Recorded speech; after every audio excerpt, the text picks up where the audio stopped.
Good evening, this is Viewpoint. I'm Zakir Jacob. There's been a big statement by RSS chief Mohan Bhagwat. He has said that Muslims in India are safe and that no one is forcing them to change their religion, but they need to give up their supremacy narrative. And this, of course, as expected, has led to a backlash from the opposition. Many opposition politicians, the likes of Rashtriya Swayamsevak saying that Muslims of India do not need Mr. Bhagwat's permission to stay here. But there is also the larger question that's being raised by Mr. Bhagwat's comments. He says Hindus have been fighting for the last 1,000 years, so it is only natural that they come across as aggressive. The larger question that's being raised is, do monotheistic religions, whether it is Islam, Christianity, Judaism, do they allow space for non-believers? And about this supremacy narrative, which Mr. Bhagwat is talking about, is it glorifying past emperors and tyrants like Aurangzeb and Tipu?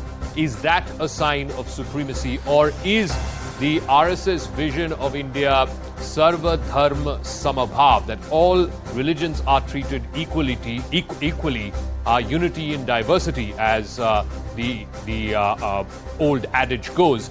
Is that what is the true life and blood of this nation state? But first, the story of what Mr. Bhagwat said and why that has caused such a huge flutter in political circles.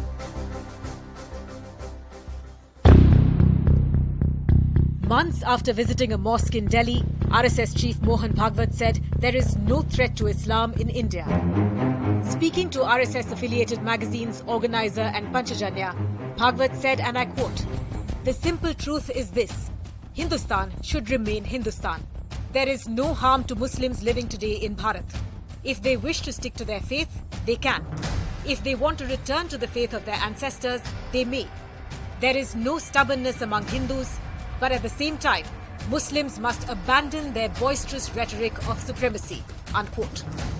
Bhagwat's remarks triggered a political storm, with opposition leaders like Asaduddin Owaisi questioning Bhagwat's authority to comment on where Muslims should live. असल supremacy तो आपकी है। आप समझ रहे हैं कि हिंदू राष्ट्र है, आप ये दिखाना चाह रहे हैं कि वो आप रूलर है और हम रूल्ड हैं। हम ये कह रहे हैं कि नहीं, हम इक्वल सिटीजनशिप की बात कर रहे हैं, इक्वालिटी की हम बात कर रहे हैं। At the same time, Bhagwat spoke of a newfound aggression among Hindus in India. He said, and I quote, "Hindu society has been at war for over 1,000 years, and it is all because of this that Hindu society has awakened.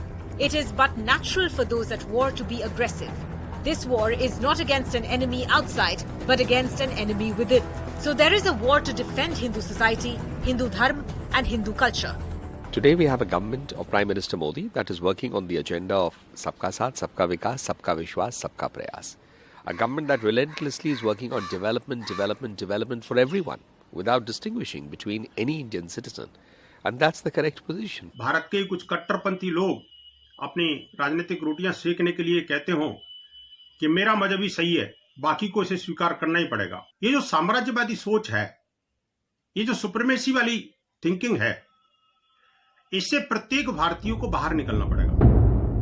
So are the RSS chief's remarks aimed at inclusivity, or is it about intimidation? All right, on the talking point this evening, Arun Anand is consulting editor with First Post. Dolly Sharma, Congress spokesperson. Ratan Sharda, RSS researcher and author, will be joining us. Maulana Masood Al-Hasan Qasmi, Islamic scholar, also on the broadcast. Arun Anand, let me start with you first. The Muslims, and particularly politicians who represent Muslims like the likes of Mr. Owaisi, are saying that it is not the job of Mr. Bhagwat to be issuing certificates to the Muslims of India. They don't need Mr. Bhagwat's permission to be staying on in India. They have stayed on in India because their forefathers decided at the time of partition that they want to be associated with a secular state. How would you respond to that? I think what Mr. Bhagwat has said, in a larger context, it should not be seen in isolation. If you look at in the recent past, Mr. Mohan Bhagwat had made a remark that the DNA of everybody is same, so there is no difference between Hindus and Muslims that way. Then he has gone and visited a madrasa and a mosque also. Not exactly a mosque, but he met basically the one of the leaders of this All India mosques. So there has been a a consistent effort to reduce the toxicity which has, been there in the atmosphere over the last couple of years or so, over the last few years. Because there has been, a fringe element in on the which claims to be, the pallbearers of Hindutva, but there has been a fringe element which has actually basically, vitiated this atmosphere. But RSS has got nothing to do with it, and that's why. But when he says, Arun, when he says, and then after that I'll go to Dolly Sharma, when Mr. Bhagwat says the reason why Hindus are aggressive is because they've been at war for the last 1,000 years, sometimes with outside forces and now not against outside forces, but there is a war within and therefore that's why they come across as aggressive. Isn't that giving license to some people, the fringe elements that you say, to take the law into their own hands?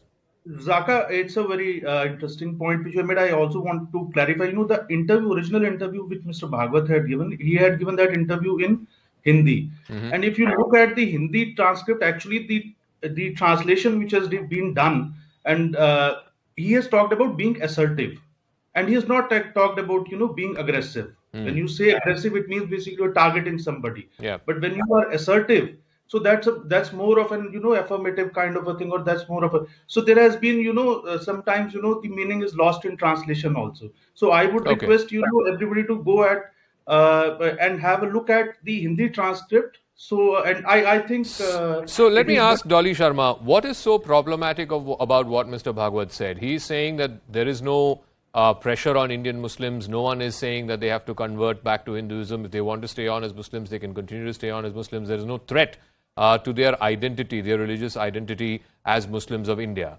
Yet at the same time, they have to give up this narrative of supremacy.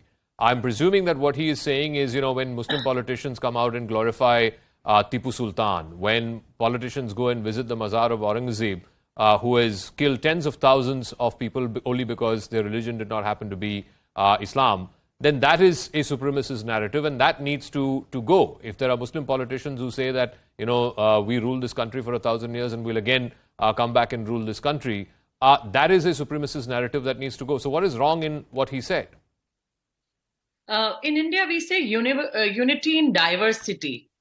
And I don't understand why Mohan Bhagwat ji has to make such statements. I think 2024 they're preparing for. And I would like to give an example of Bilkis Bano. If supremacy is there, Bilkis Bano would have given, a clear-cut judgment wherein you must have seen the rapists, the BJP people only garlanding the rapists. Have you seen anywhere in any other country happening such things happening? No. They don't have to do that. I am a proud Hindu and I respect every religion. Fanatism, it is not acceptable. You can't be, an extremist. We have to accept every religion. We have to respect every religion. This is what we have to do. That is why we are doing Bharat Jodo Yatra. Why do you have to call this again and again when we are living in India? And India, where there is, as I told you earlier, unity in diversity. So that is exactly what he's also saying, Dolly ji, that Sarva Dharm Samabhav, every religion should be treated equally. In fact, he said this in a speech last year here in Delhi, and I quote, "We have been telling that since 1925, which is when the RSS was founded, that everyone living in India is a Hindu. Those who consider India as their Matrubhumi and want to live with a culture of unity in diversity and make efforts in this direction, irrespective of whatever religion, culture, language, or food habit and ideology they follow, they are Hindus." So he's also talking about unity in diversity. No, the way they are speaking, I think that they've started their 2024 campaign like that. This is how Mohan Bhagwat ji every time comes and makes such statements on continuous basis whenever elections are around the corner. Okay. So I think they've started for their 2024, but they should understand that mazhab nahi sikhata, aapas mein bair rakhna, sirf kehne se nahi hota. You have to follow this as well. Okay. So Ratan Sharda, again, I'm sure you've heard what the likes of Mr. Owaisi have said. The fact is that Indian Muslims stayed back at the time of partition because they believed in the idea of India, because they believed in the idea of a nation state where people of whatever religion you follow, whatever faith you follow, you are treated dispassionately and without any bias or favor for that matter by the state. That is why they are Indian citizens, not because RSS or Mr. Mohan Bhagwat allowed them to be Indian citizens. So Mr. Owaisi is saying we don't need Mr. Bhagwat's permission to be Indian citizens. See, No, but okay, Ms. Dolly, it's my turn. Okay. Has Mohanji made any statement contrary to what he has said? No. Secondly, who is Mr. Owaisi? A person who gets lesser votes than Nota is trying to represent entire Muslim society, which is not militant the way the person is. His brother said that we have ruled India for 800 years and we rule again. There is a Maulana who said that we will come back and break Ram Mandir. So if this is the kind of supremacist idea that actually Mohanji is opposing, not only that, we have religions which claim that unless you follow my God, the only truth, you will go to hell, you will be sinful, you will be burned in eternal hell. Hindus don't say that. So this is that particular supremacist exclusivist idea on which Mohanji made a comment. As far as Congress is concerned, to look at everything from electoral perspective is actually very, very biased view. RSS has been saying the same thing since 1948. Let me not go back to pre-independence. After independence, 1971, Guruji said the same thing. 80, then Bala Sahib said the same thing. Sudarshan said the same thing. In 93, Muslim Rashtriya Manch was born because of his inspiration. And that particular society, that particular organization is just the way that Mohanji is talking about. That you do your puja, your mazhab the way you want to, but you are part of the same ethos. Your history is same, your forefathers are same, your culture is same. Why Indian Muslims are told they are different? When you talk of unity and diversity means that everybody is given due respect. Does Islamic leaders give due respect to the other religion? मजहब नहीं सिखाता आपस में बैठ करना. Do they sing Vande Mataram? Why they can't sing Vande Mataram? Why do you have to say that? Okay. Culturally they are Hindus. Even Indonesians say that culturally we are Hindus. Madam, what is wrong with that? You don't have to say that. There is a difference between I am a proud Hindu. Why are I am a proud yes, Hindu. but religiously you may be culturally you are not Hindu. I will not accept so it. there is a difference. No, can you allow me to speak? Yeah, one at a time. Ratanji, finish your point. After that, Dolly ji, I'll come to you. Yeah. When you talk about one is the cultural nature of your Hindu a thought, which is what even Indonesians believe that they are Hindus by culture, Muslims by faith. Now here in India, I want to conflate the two things. We want to say that your religion itself becomes your nationalism, your nation. That is not true. That is where the difference lies. And she has exactly pointed out what Ratan Sharda ji is saying, and I think he's paraphrasing what Mohan Bhagwat ji and RSS philosophy and their ideology is that Hindu is not merely a religious identity, it's an ethnic identity. So irrespective of what religion you follow, if you were born in this great land, you're a Hindu. That is their belief. That is their ideology. But why they're forcing everyone to accept this? Why do you have to say that? Why do you have Nobody's to say forcing. that? Everyone respects. I am a proud Hindu, and I does not want such statements for my religion also. So why there's any need? Such need to say such statements. Why? Okay, Maulana Masood Al Hasan Kasmi. The issue is, and again, this is a larger philosophical debate that's been stirred up. Is in monotheistic religions, whether it is Islam, Christianity, you are fundamentally a follower of that religion because you believe in that particular God. You cannot be Muslim if you don't follow Allah. You cannot be Christian if you don't follow Christ. Whereas in Hinduism, you don't need to believe in Ram or Krishna. You can still be a Hindu. And I think that is what the RSS is saying, that this is not merely constricted to a religious identity. This is an ethno-cultural identity. And therefore, if you are born in this land, or if you have come to imbibe the values and culture and practices of this land, you are Hindu. Zaka ji, first of all, we all are Indians, and Mohan Bhagwat keep time to time keeps saying, and very rightly he keeps saying that our DNA is same, Hindu and Muslim, and we are proud of that. We Muslims also are proud of that. Our DNA is same. But in the same breath, he also says that Muslims should abandon that they have ruled. We don't praise invaders. They are invaders and they were foreigners. Our DNA is Indian DNA. But Mohan Bhagwat ji, sometimes I see him confused person. But Kazmi Saab, when a politician goes to Aurangzeb's mazar, और when a politician praises Tipu Sultan, तो फिर वो supremacist narrative ही हुआ है ना? टीपू सुल्तान के बारे में historical differences हैं among the historians. Even the ex chief minister of Karnataka, Siddharamaiah, कुछ दिनों पहले टीपू सुल्तान के पैदाइश के दिन पर वो टीपू सुल्तान के अटायर पहनते थे और पूरे कर्नाटका में घूमते थे, तो ही आल्सो वाज ग्लोरीफाइंग हिम। नहीं, अगर एक मुस्लिम एमपी आके बोलता है कि देखो हम 800 साल यहाँ राज किए थे और हमारा राज जब दोबारा आएगा तब राम मंदिर के जगह दोबारा हम बाबरी मस्जिद बनाएंगे, तो फिर वो सुप्रीमेसिस्ट ही हुआ ना? नो, एक आध आइसोलेटेड पर्सन को आपको जनरलाइज नहीं कर सकते। हम ऐसे दूसरी कम्युनिटी में बहुत से लोग दिखा देंगे जो कहते हैं कि ये काटे जाएंगे और राम राम चिल्लाएंगे। हम दूसरी कम्युनिटी में धर्म संसद वाले ले जाएंगे हैं जो कहते हैं कि पूरी जेनोसाइड कर दीजिए। तो इसको जनरलाइज हमें नहीं करना चाहिए। Black shapes are there in all the communities. Okay, I'll take that point to Arun Anand. Arun Anand, I mean, what Maulana Kazmi is saying, Arun Anand, is when a elected member of parliament from Bhopal says you have to keep your weapons ready because there's going to be a war, surely no one in the highest echelons of the RSS or the BJP is condemning that. No one is saying a word against that, and this is an elected representative. So if just as condemnable it is that a Muslim politician goes and praises Aurangzeb or praises Tipu Sultan, it's equally the same. There is a supremacist narrative. You may call it fringe. I don't think an elected representative from the capital of Madhya Pradesh is a fringe. She is a member of the ruling party, an MP saying keep hathiyar tayyar rakho. That is also inciting. No, that is also supremacist. Arun Anand. Yeah, I agree with you to some extent, and Maulana Sahab also, that one should not generalize. Second is that, in the public life, especially after social media has come, a lot of bizarre statements which come, and sometimes there are motor mouths everywhere, and there are people basically, who talk loosely, and yes, these should be basically condemned.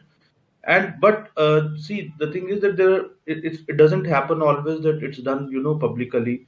Sometimes, within the party also they are pulled up, and as far as I know, basically, she has been pulled up and she has been told specifically that these kind of things basically should not happen. Okay. One is that. Second is that, see, let's accept a fact that in India, we suffered partition in 1947. Mm-hmm. There were massive Hindu-Muslim riots. Large number of basically, Hindus were killed, especially when they were, migrating from Pakistan.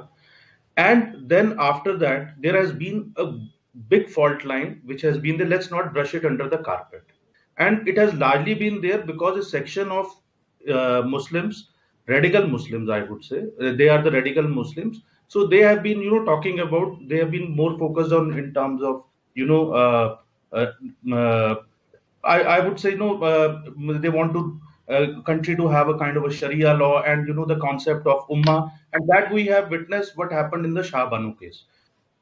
A large, except Arif Muhammad Khan and a handful of other people, there were hardly people from Muslim community who came to challenge us. So what I'm saying is that what Mohan Bhagwat has said, it points also towards, indirectly, it also points towards a major crisis which Muslim community has in terms of not having a progressive leadership, as Maulana Sahab was also saying. Okay. But let me ask Dolly Sharma again. The first part of what Mr. Bhagwat said about Muslims feeling safe in India. Yes, in the headlines there are these lynching stories that come forth and people forcing Muslims to say Jai Shri Ram and so on. But if you look at NCRB data, Dolly Sharma, the number of communal incidents has come down. From 2014, it was 1,227 communal incidents. In 2021, it's come down to 378. So by almost a fourth, it's come down.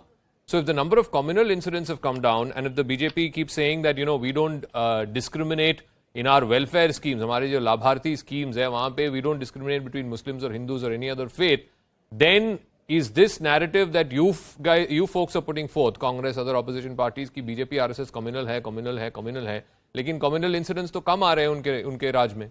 No, but I'll give you one example here again. Bilkis Bano case, I'll give you an example for. I didn't see any BJP leader coming forward and asking for the justice. Nobody did it. In fact, they favored the rapists. They garlanded them. And this has been done during the BJP regime. No, Openly, that is condemnable. It's absolutely reprehensible. But that's one incident. I'm talking about everybody- overall data. The number of communal incidents has come down in the last 8 years. This has happened. What I have given you, it's a logic. I've given you. Nobody came forward and held Okay. Bilkis Bano. No, but Nobody. what In about fact, overall number of incidents? You've given one example. I'll ask Ratan Sharda ji about it. But this But is- what about overall number of incidents? The data is showing that it's come down. But this is in open. I'm telling you again and again. This is in open. They don't give any such statement. Now elections are around the corner. Again, they're Okay. making such statements. So this is their every time strategy. Every time they come up with such statements, then they divide, then debates happen. This is what they do. Okay, Ratan So Sharda, again, they're please making respond. such When Bilkis Bano's rapists were freed, their remission was granted, they were garlanded. ये तो heinous crime है ना, and that too against a woman, and no one pulled up those fellows. See, this is typical 2002 rerun that we see today. Bilkis Bano incident was horrendous. People suffered. They were jailed for the time for which even the terrorist who killed Rajiv Gandhi was released very happily. Nobody took any objection to that. Nobody praised these Bilkis Bano people. The people who garlanded were the family members. You couldn't stop them. And it was not at all supported by any political party or BHP or RSS. Now coming to the same incident, Godhra train, 59 people were burnt alive, and we had UPA government under Lalu Prasad Yadav who made some kind of bias commission who said that people shut themselves down and burn themselves. Was that not disrespect to people who are burned down live, and those people actually accused are finally in jail now? So, you should not try to keep on taking juice, make out the same incident again and again. This is typical Udani. No, please. हो गया आपका हो गया मैंने डॉली जी एक second let Ratan ji finish. उसके बाद मैं आपके पास दोबारा आऊंगा. डॉली जी एक सेकंड. डॉली जी उनको खत्म करने दीजिए. Only Ratan Sharda on screen, please. Thank you. अभी मैंने जवाब दे दिया तो फिर घुमाएंगे. आपके पास गोधरा के जलाने की खबर के ऊपर झूठी खबरें फैलाना, उस पर कमीशन न बैठाना, सजा न दिलाना, उनको बचाना, ये सारा जो आपने किया उसका बिल्कुल इस बाने से धोना चाहते हैं. इसलिए उस बात को वहीं छोड़ दीजिए. जहां तक सवाल है एग्रेशन का, see what Mohan ji said, he was asked whether RSS has gone soft as many pure Hindutva or ultra Hindutva people say.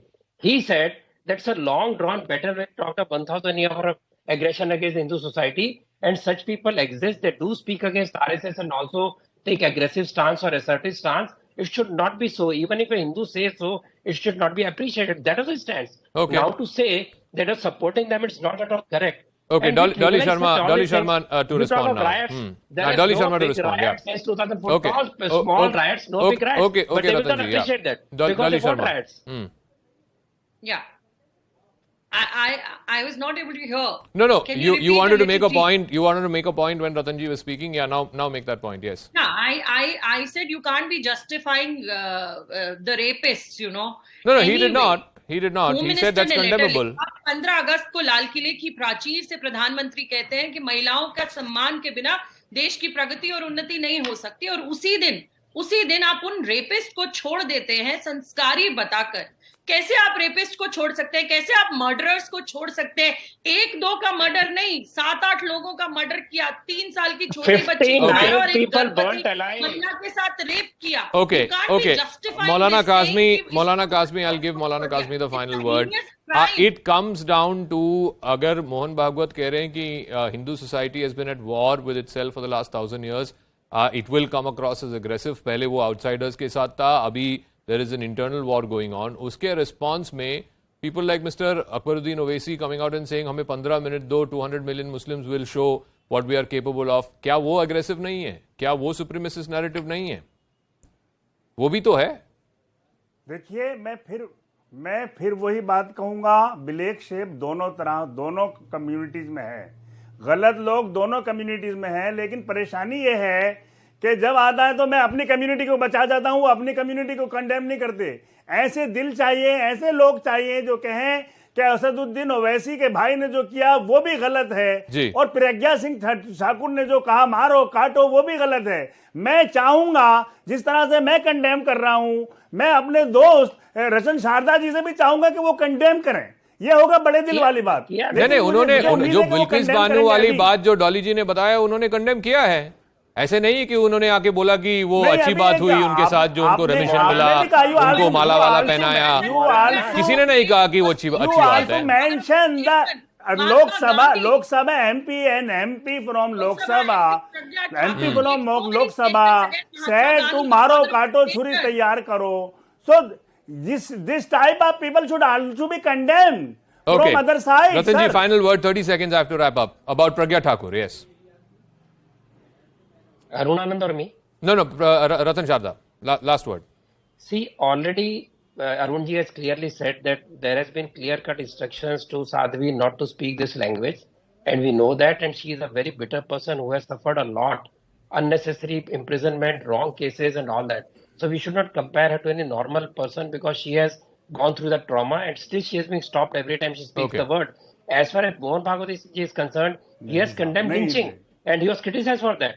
He has criticized Hindus for going very overboard. He said even in this interview. All right, I'm wrapping up.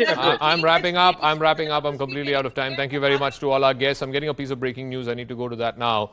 This is coming through. This is in this fight that is going on between the Collegium and the NJAC. That battle is now further intensifying. Vice President Jagdeep Dhankar has once again hit back at the Supreme Court. He declined to entertain the Attorney General on the point of the Supreme Court's advice. His comments come in the backdrop of a hearing that happened on the 8th of December in the Supreme Court over the Collegium row, wherein the Supreme Court advised the Attorney General to urge high constitutional posts to not make certain kinds of statements. Let's play out what Mr. Dhankar said, and then we'll go across to our legal reporter. आप विधानसभा में न्यायालय का फैसला नहीं लिख सकते. You cannot script in legislature a judgment of the court. उसी भावना में court cannot legislate. It is as clear as anything else. अब आज के हालात क्या हैं? One-upmanship.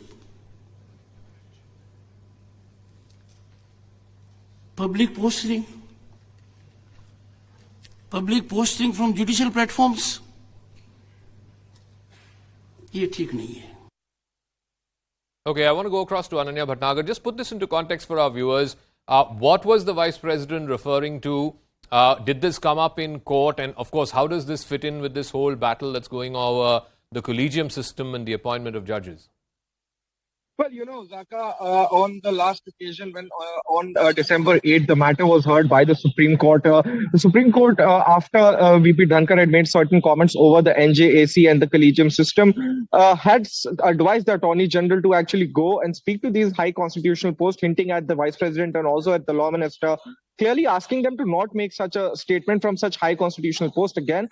In fact, on the hearing that took place in January a few days ago, also Supreme Court reiterated and asked the Attorney General to do the same. So on that particular point, Mr. Dhankar had to say that such kind of advice from the Supreme Court is not acceptable.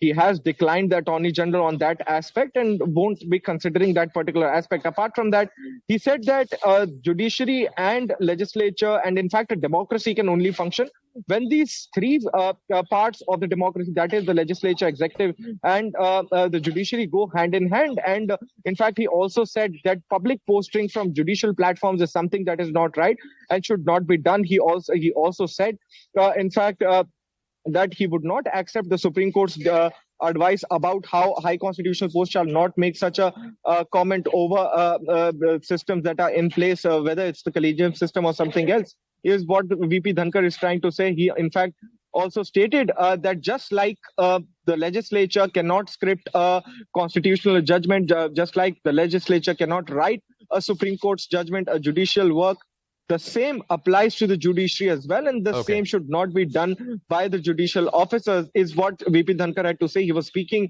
in Rajasthan at a conference that was there. He was actually inaugurating that particular All India Presiding Officers conference that was scheduled in Jaipur.